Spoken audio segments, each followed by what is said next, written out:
कभी आपने ब्रह्म मुहूर्त में जागे हैं? अगर नहीं है तो जाग के देखिए।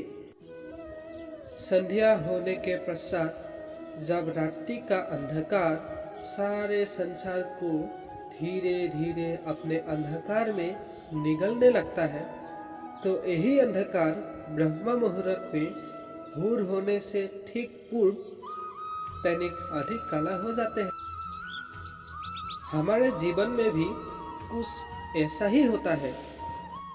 जब हमारे जीवन की समस्या अपने अंत पर होता है, तो यही समस्या एक भीषण रूप लेकर हमारे समक्ष प्रस्तुत हो जाती है। गीता में श्री कृष्ण ने कहा है कि मनुष्य को फल की इच्छा छोड़कर अपने कर्म पर ध्यान देना चाहिए। मनुष्य जैसा कर्म करता है, उसे फल भी उसी के अनुरूप मिलता है। इसीलिए व्यक्ति को हमेशा अच्छे कर्म करते रहना चाहिए।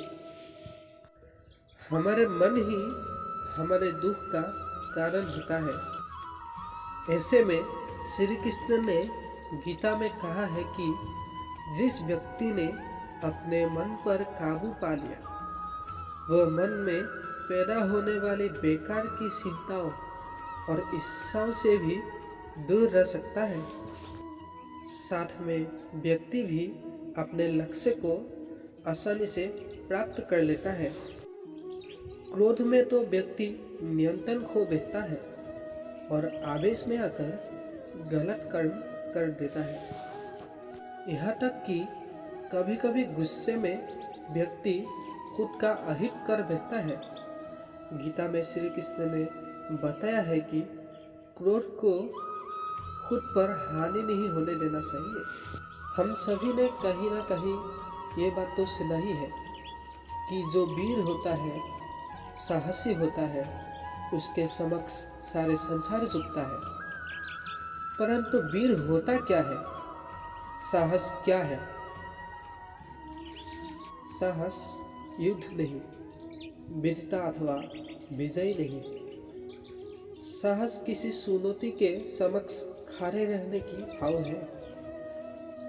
तो वीरता इस चुनौती को उत्तर देने के लिए पूर्ण परिश्रम लगा देता है।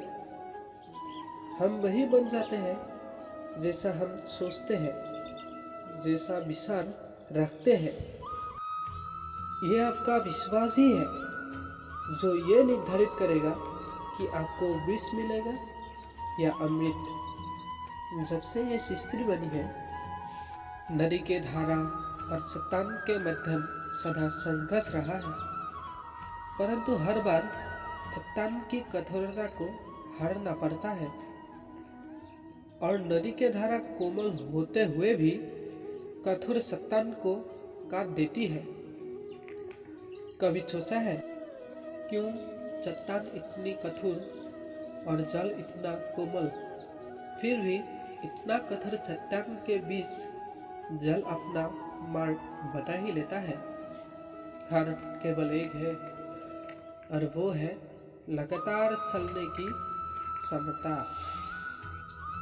जल हमेशा बढ़ता ही रहता है, चट्टान अडिग रहती है। इसी कारण जल चट्टान को काटकर मार्ग बना लेती है। इसलिए लगातार चलते रहिए, रुकिए मत। हम सबका मन करता है कि हम जीवन में ऐसे शिखर पर पहुंचे जहां हमसे ऊपर कोई ना हो, जहां हमें कुछ करने की आवश्यकता ना पड़े। कुछ लोग इस शिखर पर पहुंच ही जाते हैं, परंतु उनका मन सदा विचलित रहता है। राजा होने का अर्थ यह नहीं कि वो सदा सोता रहे और भोजन स्वयं उनके समक्ष आके कहे कि आइए राजा, मुझे खाकर अपनी भूख मिटाइए। इसलिए यह समझ लीजिए, यदि आप निश्चय है तो समझ लीजिए कि आपका कर्म ही आपको ऊंचाइयों पर ले जाएगा।